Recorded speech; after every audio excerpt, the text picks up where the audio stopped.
Buenos días, mi nombre es Carlos Islas Cervantes y vamos a presentar a continuación dos temas: mediciones básicas y mecánica de corte de materiales con sus respectivos subtemas.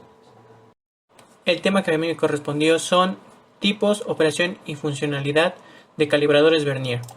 Comencemos con qué es un vernier. Un vernier es un instrumento para medir longitudes que permite lecturas en milímetros y en fracciones de pulgada a través de una escala llamada nonio o vernier. Está compuesto por una regla fija que es en donde están graduadas las escalas de medición, ya sea en milímetros, en pulgadas o mixtas. Tipos de vernier. Existen diferentes tipos de vernier, sin embargo los más conocidos son el calibrador estándar, digital y carátula. Además de los tipos antes mencionados, se pueden encontrar tipos de vernier como vernier de botón, vernier de brazo basculante, vernier doble, vernier de profundidad, vernier tipo M y vernier tipo CM. ¿Cómo funciona el vernier? Para tomar las medidas de un objeto según sea la medida requerida, ya sea interna o externa, se debe colocar en la mordaza correspondiente. En la parte móvil del pie de rey tiene una rejilla que son los nonios, que es la que da la precisión.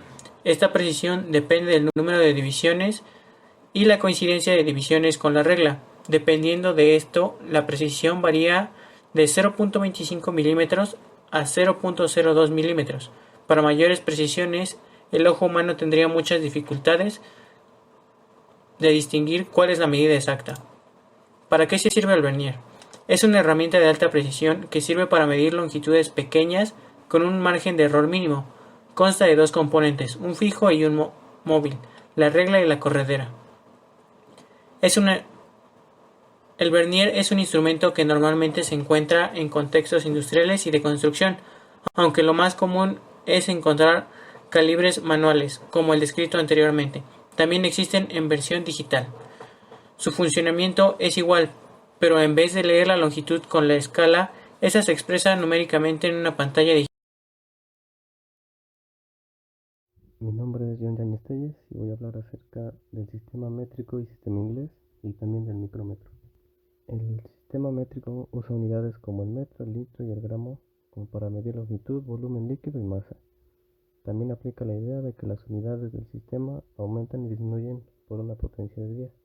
En la presentación podemos observar el sistema métrico decimal, sus diferentes conversiones. El sistema inglés es obviamente utilizado en los Estados Unidos y cada vez va perdiendo menor su reputación, por así decirlo, en países con tradición británica. Podemos ver diferentes conversiones que se muestran en la diapositiva, y este sistema para medir la longitud está basado en la pulgada, pie, yarda y milla. También el sistema para medir el peso en el sistema inglés es la onza, libra y ton, y se encuentra una tabla con sus equivalencias.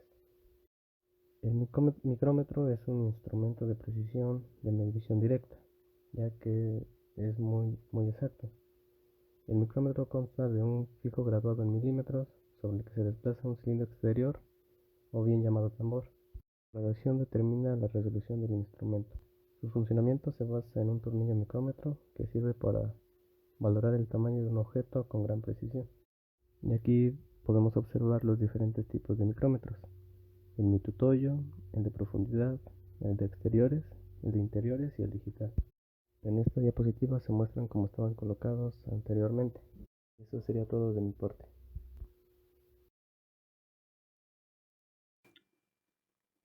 Mi nombre es Damar Giovanni Ortega Vera y voy a estar explicando lo que viene siendo el concepto de mecánica de corte de materiales. Vamos a empezar con la profundidad de corte o de pasada. La profundidad de corte o profundidad de pasada es la profundidad de la capa arrancada de la superficie de la pieza en una pasada de la herramienta. Habitualmente se expresa en milímetros. La anchura del corte se expresa en milímetros también. Y esta es la anchura, es la de la parte de la pieza implicada en el corte. Estos parámetros hay que tenerlos en cuenta por la influencia que tiene en el cálculo de la sección de viruta y consecuentemente la fuerza de corte necesaria para poder realizar el mecanizado. Como se puede observar aquí, hay unas dos fórmulas que están para operaciones en superficies cilíndricas, que vamos a tener que es diámetro inicial menos diámetro final sobre 2. y eso va a ser en milímetros, o también podría ser en pulgadas el resultado. Y pues también vamos a tener para superficies planas, que vendría siendo el espesor inicial menos el espesor final, y también va a ser en milímetros o en pulgadas. Otro de los conceptos que vamos a estar observando aquí es la velocidad de avance y velocidad de corte. Esta se ve tanto como en torno como en fresa. Bueno, la velocidad de avance, VF, es el término utilizado en la tecnología de fabricación. Es la velocidad relativa instantánea con la que una herramienta en máquinas tales como el maquinado de fresado y máquinas escarear como tornos, coma y tornos, se enfrenta a el material para ser eliminado, es decir, la velocidad del movimiento de corte. Se calcula a partir de la trayectoria recorrida por la herramienta o la pieza de trabajo en la dirección de alimentación en un minuto. Se expresa en metros por minuto. Bueno, esta es la velocidad de avance, y de corte viene siendo la velocidad en que vamos. La velocidad de avance va a ser en la que vamos moviendo nuestra herramienta de corte. Y la velocidad de corte viene siendo más o menos casi lo mismo, sumándole aparte la velocidad con la que va girando la pieza. Bueno, aquí se puede observar una imagen breve donde se muestra cómo vendría siendo en el torno y la fresa.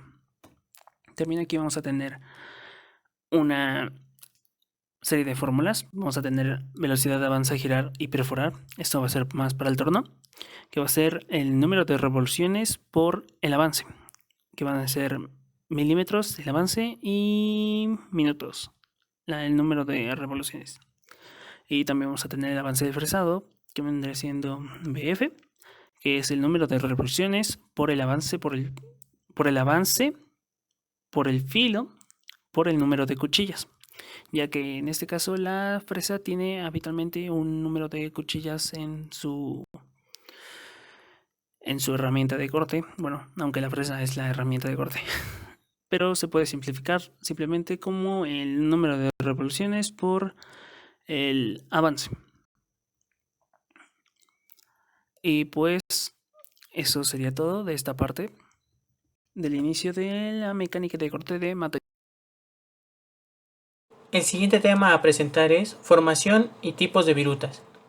En todos los procedimientos de separación que generan virutas, estas se expulsan mediante la cuña cortante que se penetra en el material. Estas virutas pueden tener formas muy diferentes. Se distinguen las siguientes clases de virutas.